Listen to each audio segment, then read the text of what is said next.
Amigos, en este video les quería hablar sobre el déficit calórico, que es tan necesario para que se produzca esa pérdida de grasa corporal. Entonces, hay que entender primero que todas las personas tienen una necesidad calórica muy distinta. Personas muy altas van a tener un requerimiento calórico o una necesidad calórica mucho más grande que personas con un menor tamaño. Entonces, teniendo claro esto, si tú quieres conocer cuál es tu necesidad calórica, en la descripción de este video te voy a dejar una herramienta, una calculadora de calorías que encontrarás en internet, la cual te puede indicar la cantidad de calorías que tú necesitas para mantener tu peso corporal, para aumentar o para disminuir tu peso corporal. Ahora te voy a dar un ejemplo para que puedas entender cómo funciona este déficit calórico. Primero, tenemos una persona de 70 kilogramos cuya necesidad calórica es de 2500 calorías, es decir, que necesita 2500 calorías para poder cumplir con todas las funciones diarias. ¿Cómo va esta persona a llegar a ese requerimiento calórico? Simplemente consumiendo la cantidad de calorías provenientes de los distintos macronutrientes, proteínas, carbohidratos y grasas. Entonces, con la ingesta de estos alimentos puede llegar a estas 2500 calorías que su cuerpo necesita para realizar las funciones diarias. Ahora, ¿qué sucede si esta persona no consume esas 2500 calorías necesarias, sino que en vez de eso consume 2400, 2300 o 2200 calorías? Es decir, que va a estar por debajo de la cantidad de calorías que necesita su cuerpo. Pues esta persona simplemente se va a encontrar en ese estado de déficit calórico. En este punto es que se produce la pérdida de grasa. ¿Y por qué es que se produce esa pérdida de grasa? Pues nuestro cuerpo, como ya te lo dije, necesita cierta cantidad de calorías. Si tú no se las provees por medio de tu alimentación, pues este se va a ver ausente de esa energía para realizar las funciones y va a entrar en un estado de supervivencia en donde es necesario cumplir ese requerimiento calórico. ¿Y cómo lo hace tu cuerpo? Pues degradando la grasa corporal que tienes. Esa grasa corporal la va a degradar y la va a transformar en energía necesaria para llegar al requerimiento calórico y que tu cuerpo pueda seguir funcionando de manera correcta. Entonces, ¿qué hace tu cuerpo? Degrada esa grasa corporal, la transforma en energía y la aprovecha en forma de energía. Entonces, de esta manera es que se produce esa pérdida de grasa corporal.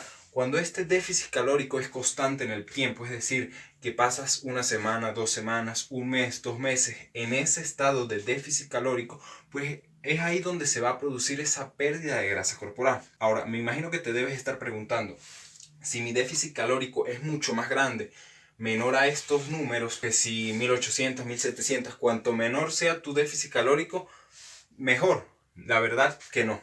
Porque si tu déficit calórico es muy grande, es muy agresivo, pues se va a producir una pérdida de masa muscular. Porque tu cuerpo no solo va a obtener esa energía que le hace falta de tu grasa corporal, sino que también de tu masa muscular, puesto que es muy grande la necesidad energética que tiene. Entonces, pues en este punto no tiene ningún sentido hacerlo de esa manera.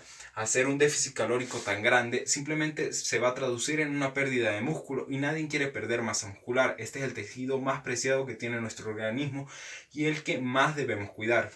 Entonces, lo más inteligente que puedes hacer es tener un déficit calórico controlado, es decir, que consumas unas 200, 300 o hasta 400 calorías menos de las que necesita tu cuerpo para que se vaya produciendo esta pérdida de grasa corporal. Es importante que esa pérdida de grasa sea de manera controlada. Esto no es una carrera de ver quién pierde más grasa en un mes, sino que se produzca una pérdida de grasa conforme vaya pasando el tiempo y se vaya manteniendo, que no te estanques, que no tengas que pasar mucha hambre, que no tengas que hacer una actividad física muy exagerada para llegar a este déficit calórico. Ahora, llegamos a un punto de cómo podemos generar ese déficit calórico. Lo primero que tienes que entender es que tu alimentación juega un papel muy importante aquí, pues si consumes menos cantidades de carbohidratos y de grasas, vas a generar un déficit calórico, ya que estos alimentos pues son muy calóricos, más las grasas que los carbohidratos, pero ambos son calóricos. Entonces, si consumes menos de estos alimentos, pues vas a poder llegar a este déficit calórico. En cuanto a la proteína sí es necesario que la tengas en un consumo bueno, ya que esta pues juega un papel muy importante para el mantenimiento de la masa muscular. Ahora también el ejercicio físico importa, e importa mucho para que se produzca esa pérdida de grasa corporal, ya que pues nos permite quemar calorías, lo cual va a ser muy bueno para que se produzca este déficit calórico.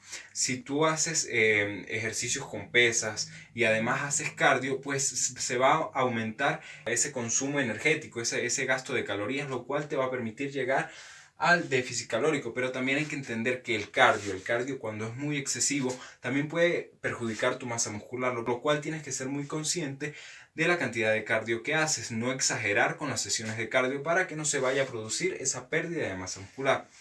Ahora, un punto muy importante es el de aumentar el NEAT para que se produzca ese déficit calórico. ¿Cómo aumentas tu NEAT? Primero hay que saber qué es el NEAT. NEAT es la cantidad de actividad física que realizas en tu día aparte del ejercicio físico, es decir, cuánto caminas en tu día, qué ejercicios físicos haces en tu día que no tengan que ver con el ejercicio físico como tal que realizamos en el gimnasio o en el parque, sino distintas actividades como caminar, como subir escaleras, como todas esas actividades que no tienen que ver con el ejercicio directamente. Entonces, si aumentas tu NEAT, pues aumentas tu consumo calórico. ¿Cómo lo puedes hacer? Puedes quedarte una parada antes de tu trabajo para que camines ese trayecto y tengas un gasto calórico. Puedes subir las escaleras en vez de tomar el ascensor.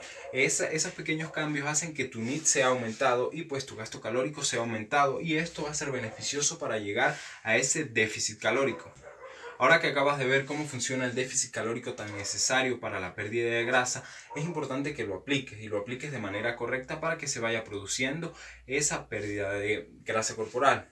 Ahora ya sabes que no es la cantidad de ejercicio que hagas la que te va a ayudar a que se produzca esa pérdida de grasa, sino que va a ser el déficit calórico total. Y si te ha gustado este video, no olvides suscribirte a mi canal de YouTube, en donde estaré subiendo más contenido de valor como este.